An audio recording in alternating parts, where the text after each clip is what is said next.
ಕಾಮಗಾರಿ ಪೂರ್ಣಗೊಳಿಸದೆ ಕಾಣೆಯಾದ ಗುತ್ತಿಗೆದಾರ. ನ್ಯೂಸ್5ಗೆ ಸ್ವಾಗತ. ಪೆರಿಯಾಪಟ್ಟಣ ತಾಲೂಕಿನ ಬೆಟ್ಟದ ತುಂಗ ಗ್ರಾಮ ಪಂಚಾಯಿತಿ ವ್ಯಾಪ್ತಿಯ ನಾಗನಹಳ್ಳಿ ಪಾಳ್ಯ ಗ್ರಾಮದಲ್ಲಿ ಜಲಜೀವನ್ ಮಿಷನ್ ಯೋಜನೆ ಅಡಿಯ ಶುದ್ಧ ಕುಡಿಯುವ ನೀರಿನ ಕಾಮಗಾರಿ 6 ತಿಂಗಳಾದರೂ ಪೂರ್ಣಗೊಳಿಸದೆ ಗುತ್ತಿಗೆದಾರ ಕಾಣೆಯಾಗಿದ್ದಾರೆ. ಚೆನ್ನಾಗಿರುವ ಕಾಂಕ್ರೀಟ್ ರಸ್ತೆಯನ್ನ 2 ಕಡೆ ಅಗೆದು ಪೈಪ್ ಅಳವಡಿಸಿದ ನಂತರ ಕಾಲುವೆಯನ್ನ ಮುಚ್ಚಿ ಕಾಂಕ್ರೀಟ್ ಹಾಕದೆ ಹಾಗೆ ಬಿಟ್ಟಿರೋದ್ರಿಂದ ನೀರು ತುಂಬಿಕೊಂಡು ಪಾಚಿ ಕಟ್ಟಿದೆ.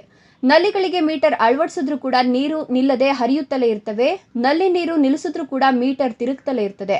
ಬಿಡುವಿಲ್ಲದೆ ನೀರು ಹರಿತಿರೋದ್ರಿಂದ ತೆಗೆದಿರುವ ಕಾಲುವೆಗಳಿಗೆ ನೀರು ತುಂಬಿಕೊಂಡು ಪಾಚಿ ಕಟ್ಟಿ ಸೊಳ್ಳೆಗಳು ಹೆಚ್ಚಾಗಿ ಮಲೇರಿಯಾ ಡೆಂಗ್ಯೂ ಜ್ವರ ಆಹ್ವಾನಿಸುತ್ತಿದ್ರು ಯಾವುದೇ ಅಧಿಕಾರಿಗಳು ಇತ್ತ ಕಡೆ ಗಮನ ಹರಿಸ್ತಿಲ್ಲ ಅಂತ ಗ್ರಾಮಸ್ಥರು ಆರೋಪಿಸುತ್ತಿದ್ದಾರೆ. ಈ ಸಂದರ್ಭದಲ್ಲಿ ಗ್ರಾಮದ ಮುಖಂಡರಾದ ಚಿನ್ನಪ್ಪ, ಕರ್ನಾಟಕ ರಾಜ್ಯ ರೈತ ಹಸಿರು ಸೇನೆಯ ತಾಲೂಕು ಪ್ರಧಾನ ಕಾರ್ಯದರ್ಶಿ ಸ್ವಾಮಿ, ಕಿರಣ್, ಪ್ರಜ್ವಲ್, ಶಿವು ಹಾಗೂ ಇನ್ನಿತರ ಗ್ರಾಮಸ್ಥರು ಹಾಜರಿದ್ದರು. ಶಾಂತಕುಮಾರ್, ನ್ಯೂಸ್5 ಪೆರಿಯಾಪಟ್ಟಣ. ನಿರಂತರ ಸುದ್ದಿ ಸಮಾಚಾರಗಳಿಗಾಗಿ ನೋಡ್ತಾ ಇರಿ, ಇದು ನಿಮ್ಮ ನ್ಯೂಸ್5. ನಾಗನಹಳ್ಳಿ ಪಾಳ್ಯದವರು, ಬೆಟ್ಟತುಂಗ ಪಂಚಾಯತಿ.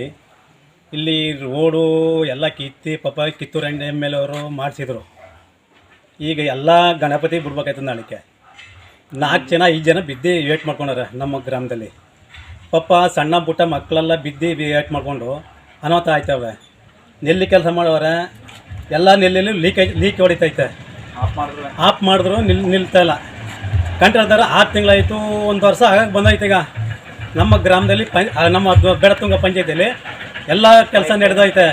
ಇಲ್ಲಿ ನಮ್ಮ ನಾಗನಹಳ್ಳಿ ಪಾಳ್ಯದಲ್ಲಿ ಕೆಲಸ ಪೆಂಡಿಂಗ್ ಬಿದ್ದಿರೋದು. ನಮ್ಮ ಪಾಳ್ಯದಲ್ಲಿ ಎಲ್ಲ ನಾವೆಲ್ಲ ಪಂಚಾಯತಿ ಹತ್ರ ಹೋಗಿ ಟ್ರೈಕ್ ಮಾಡೋಕೆ ಹೋಗ್ತಾ ಇದ್ವಿ.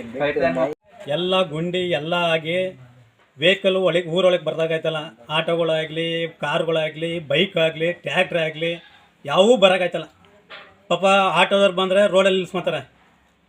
ಒಂದು ಪೇಷಂಟ್ ಕರ್ಕೊಂಡು ಹೋಗಿದ್ರೆ ರೋಡ್ ಕರ್ಕೊಂಡು ಹೋಗ್ಬೇಕು ನಾವು. ಹಂಗಾಗಿ ಕೂತಾಯ್ತಿಲ್ಲಿ ಹಳ್ಳಿ ಪಾಳ್ಯ ನಮ್ಮೂರು ಕುಳ್ಗೆಡ್ಸಿ ಭಾಳ ದಿವಸ ಆಗ್ಬಿಟ್ಟಿದೆ. 6 ತಿಂಗಳಾಗದೆ ಆಯಿತಾ. ನಾವು ನಾಳೆ ಗಣೇಶನ ಬಿಡಬೇಕು. ಕಂಟ್ರಾಕ್ಟರ್ಗೆ ನಾನು 3-4 ದಪ್ಪ ಗಮನ ಕೊಟ್ಟಿದ್ದೀನಿ. ಅವ್ರು ಬಂದು ಇನ್ನೇನು ಮಾಡೋಕ್ಕಾಗಿಲ್ಲ.